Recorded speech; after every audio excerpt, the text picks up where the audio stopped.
Hoy es lunes del doctor Juan Ramón de la Fuente. Querido Juan Ramón, ¿cómo estás? Muy buenas tardes. El rector de la UNAM, coordinador del Seminario de Estudios sobre Globalidad de la UNAM, de la misma Universidad Nacional Autónoma de México, y además presidente del Consejo Aspen Institute México. Querido Juan Ramón, ¿cómo estás? ¿Cómo te fue? ¿Cómo les fue? Pues Joaquín, consternado, creo que al igual que yo diría todo el país, por este nuevo terremoto que, como tú decías, para muchos, probablemente un poco más de una tercera parte de la población del país, es una experiencia nueva. Para algunos otros es una experiencia que se reactiva con muchas imágenes y emociones también del pasado, porque precisamente estos eventos, estos desastres inesperados que sacuden buena parte de nuestro territorio, Joaquín, sacuden también nuestras emociones y sacuden nuestras conciencias. Y quizá esta es la mayor de las sacudidas que llevamos todos los que hemos vivido estos temblores. Ya hay que tratar de entender un poco mejor qué pasa con nuestras emociones cuando experimentamos una situación como esta, para poder contender con el fenómeno de la mejor manera posible, partiendo del principio que pues cada uno de nosotros experimenta de manera muy personal estos traumas, porque son verdaderos traumas, y que frente a estas circunstancias extraordinarias, porque a pesar de que sean más frecuentes en México que en otros países, porque vivimos en un territorio que es propicio para ello, no dejan de ser eventos extraordinarios, se despliegan, se activan mecanismos psicológicos y sociales que no son de los que utilizamos cotidianamente, no son los que desplegamos todos los días. Por eso las reacciones que hemos visto, que hemos compartido, que ustedes nos han narrado, son en general muy intensas y a veces complicadas de entender, porque conviven en estas circunstancias emociones que parecieran ser contradictorias, pero que en realidad son parte de un proceso complejo, de una experiencia que es muy intensa, que es muy dolorosa, que es muy cruenta, y que además cada uno de nosotros pone en juego mecanismos de defensa que no necesariamente son iguales. Por ejemplo, inmediatamente después de los sismos, una reacción común fue la negación. Quienes decían, no pasa nada, no es tan grave, y esto es también un mecanismo que algunos despliegan, otros entran directamente en pánico. La experiencia genera angustia, y no es tanto que un mecanismo sea bueno u otro mecanismo sea más enfermizo, digamos, sino que es el conjunto de todos ellos los que nos va permitiendo contender de la mejor manera posible con esta experiencia, que eso sí, en todo caso lo que genera es angustia, fundamentalmente frente a lo sorpresivo, frente a la incertidumbre, frente a la posibilidad de pérdidas, desde luego de pérdidas humanas, de seres cercanos, de seres queridos, pero también de pérdidas que los psicólogos llaman pérdidas objetales, es decir, pérdidas materiales, pero que tienen un particular significado en nuestras vidas. Por supuesto que nuestra vivienda no es nada más un departamento o una casa, es el lugar donde nosotros habitamos, donde nosotros experimentamos buena parte de nuestra vida cotidiana, nuestras pertenencias, más allá del valor material, que en algunos casos puede ser más cuantioso que en otros. Todas ellas tienen un valor psicológico, un valor emocional muy importante, y esa sensación de pérdida es la que nos genera angustia. Y luego viene esta reacción que ustedes han narrado y a la que tú hacías referencia hace unos minutos antes de empezar esta reflexión, estos sentimientos de empatía y de altruismo que se llaman genéricamente de solidaridad, pero son en realidad dos mecanismos que forman parte, yo diría, de lo mejor de nuestra naturaleza humana, y que en México los expresamos muy en nuestro estilo, con la intensidad propia de nuestra cultura, de nuestras tradiciones y de nuestras formas de ser, pero no dejan de ser mecanismos universales. Ante la embestida brutal de la naturaleza, la respuesta de empatía, la disposición de auxiliar a otros que están en desgracia, es una de estas expresiones que junto con el altruismo nos permiten tener estas expresiones de solidaridad que sí, efectivamente, Joaquín, sí ayudan a paliar el dolor, sí ayudan a sentirnos reconfortados, más allá de la ayuda específica que en muchos lugares y en muchos momentos específicos se pudo constatar. Pero también hay otra gama de sentimientos, Joaquín, que no podemos tratar de disimular o de negar. Allí están y van a ir expresándose de manera gradual en las próximas semanas. Ahí están los sentimientos que se entremezclan de tristeza y de cólera, de irritación, de impotencia, de culpa, que puede dirigirse hacia nosotros mismos o hacia otros. Hay muchos sentimientos encontrados que van a seguir coexistiendo en nosotros todos los días: tristeza y enojo, miedo y desconfianza, necesidad de ayudar y de que nos ayuden. El temor, Juan Ramón. Un temor, bueno, lo vimos con la réplica y lo vimos también con quienes 32 años después, Joaquín, yo tengo algunos testimonios de personas que me han llamado. Hace 32 años yo estaba activo en mi consulta psiquiátrica y participé en la organización de algunas brigadas de apoyo psicológico que hoy, por fortuna, están desplegándose en una forma mucho más organizada que hace 32 años. Pero hay personas que habían superado la experiencia del sismo de hace 32 años y que hoy han vuelto a tener estos ataques de pánico recurrentes, estas imágenes, estos flashbacks que se le llaman, que son imágenes del pasado que surgen cuando un evento de esta naturaleza se recuerda, se altera el sueño y se generan sobre todo sentimientos de mucha angustia, de temor, como tú dices, y de depresión también, sobre todo cuando ha habido pérdidas importantes en nuestras vidas. Ahora, una población que es particularmente vulnerable, Joaquín, y a la que me quisiera referir en los próximos minutos ante estas circunstancias, son los niños.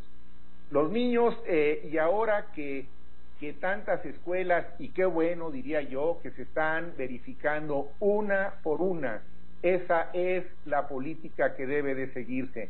No puede abrirse un solo recinto escolar hasta que no esté verificado por quienes tienen competencia de asegurar que no hay un daño estructural, y esto pues puede tomar algunos días, ojalá que no sean muchos, pero es un proceso que no podemos ni debemos eludir. Bien tomada esa decisión, todos los planteles educativos tienen que revisarse como se han hecho y se sigue haciendo en todos los hospitales y para fines prácticos en todos los edificios. Pero mientras, con los niños, Joaquín, que vivieron todos ellos, los que son niños, por primera vez en estas últimas semanas, la experiencia de 1, 2 o a lo mejor hasta 3 sismos, depende en dónde vivan. Y ahora que no pueden ir a las escuelas, los padres de familia se preguntan, algunos de ellos me han preguntado, ¿qué hacemos con los niños? ¿Cómo les explicamos? ¿Qué tanto les decimos? Y bueno, creo que sí hay mucho que se puede hacer para que ellos puedan poco a poco empezar a procesar la experiencia que, si fíjate, Joaquín, para los adultos nos genera miedo, como tú dices, y angustia. Imagínate los niños que, por supuesto, estaban muchos de ellos en la escuela o en sus casas y que lo sintieron y que vieron a los adultos reaccionar ante ello. Bueno, pues todos tenemos que tratar de procesar la experiencia, de hablar, de expresar, de verbalizar de una manera o de otra, no tanto qué pensamos, Joaquín. La pregunta fundamental no es qué piensas sobre el temblor, sino tú cómo te sientes. ¿Tú quieres platicar? ¿Quieres dibujar? ¿Quieres jugar? Primero dejar que los niños se expresen porque lo expresan. Y si me permites, Joaquín, compartir con tu auditorio, los que están en Telefórmula lo podrán visualizar y los que nos están escuchando, ayúdame a explicarles, unos dibujos que yo recabé precisamente de una niña de 5 años que experimentó el temblor en su escuela y que a lo largo de los siguientes 3 días, en una serie de 4 dibujos, empezó a procesar sus emociones, sus sentimientos a través de dibujos que me gustaría, si se puede, compartir contigo y el auditorio. Y hasta el primero, el del edificio inclinado. Exactamente. Si vemos el primer dibujo, vemos que es el momento del temblor. Ella está en la escuela, esta niña, insisto, de 5 años, acaba de cumplir 6 para ser preciso, de nombre Jacinta, ahí tiene el nombre en el dibujo, si es que se puede ver. Y se ve el edificio en el momento del temblor. Ese es como ella visualiza lo que pasó, ¿no? Y después, en el segundo dibujo, lo podemos ver. Sí. Ahí ya vemos seguramente lo que ella procesa como imágenes que ya vio en la televisión o que ya escuchó. Ya es ese mismo día por la tarde, cuando ya hay imágenes de que hay edificios que se caen. Entonces ahí se ve el mismo edificio ya con la mitad desprendida, ¿no? Y se queda un edificio dañado. Y en el tercer dibujo, que lo hace al día siguiente, Joaquín, no es el mismo día, pero sus padres le han dado la oportunidad de que dibuje para expresar lo que se siente, y ahí vemos ya el edificio dañado, pero aparecen 3 personajes, 2 niñas y otro personaje que la propia Jacinta nos dice que es el rescatista. Una niña está recostada y tiene manchas de sangre en la cara, está herida, el rescatista está junto a ella, y del otro lado hay otra que no está herida, pero que está triste. Seguramente también esto tiene que ver con lo que ella ya estuvo viendo en algunas imágenes en la televisión. Y finalmente, al día siguiente, ya estamos hablando del viernes, y nos vamos a la cuarta imagen. Sí. Entonces, y yo le pregunté a Jacinta, ¿y aquí qué dibujaste, Jacinta? Y me dijo, bueno, después de todo lo que sufrieron, su edificio se reconstruyó, la niña que estaba herida sanó y otra vez están contentos. Y sigue estando el rescatista porque se vuelve un personaje muy importante en la historia de esta niña. Una niña de 6 años que en 4 dibujos ha logrado empezar a procesar su experiencia. Yo le diría a los padres de familia que nos escuchan, que nos ven, y que tienen alguna duda en estos días en los que todavía no podrán ir sus hijos a su escuela, y desde luego que no los manden hasta que no tengan la certeza de que las escuelas están debidamente autorizadas para ello, que les pregunten a sus hijos cómo se sienten, que si quieren platicar, quieren jugar, quieren dibujar, y luego que les expliquen. He visto también en estos días, y me ha dado muchísimo gusto, que en algunas escuelas, algunos padres de familia han elaborado algunos materiales en donde les explican a los niños que vivimos en un territorio en donde las capas de la tierra se acomodan y hay temblores, y que las construcciones que hacemos sobre la tierra algunas veces se caen, sobre todo las que no estuvieron muy bien construidas, otras se caen, aunque hayan estado bien construidas, pero son las menos, y los niños pueden ver, visualizar e interactuar con quien se los está explicando cómo hay que proceder, y que vayan también sabiendo que, en efecto, vivimos en un territorio que es propicio a los sismos y hay que ir fortaleciendo esta cultura de la prevención. Hablar de estas cosas, Joaquín, dejar que los niños las expresen, es mucho más saludable que tratar de negarlas, que tratar de... hay algunos padres que de manera también comprensible, natural, pero no necesariamente en el mejor de los sentidos, tratan de mandar a sus hijos a otro lado, no hablar del tema, reiterarles que no pasó nada. No, hay que reiterarles que tienen cariño, hay que reiterarles que la familia y la sociedad está cuestionada, que se cayeron casas, pero que no necesariamente se cayó el tejido social, que van a regresar a sus escuelas, que van a regresar a sus actividades cuando todo esté seguro, pero que sí hubo, por supuesto que hubo un problema, y que puede haberlo en el futuro, y que hay que aprender mucho más de lo que ya hemos aprendido, cómo contender con estas circunstancias en el futuro. Seguramente los padres, los que somos padres o abuelos, como es mi caso,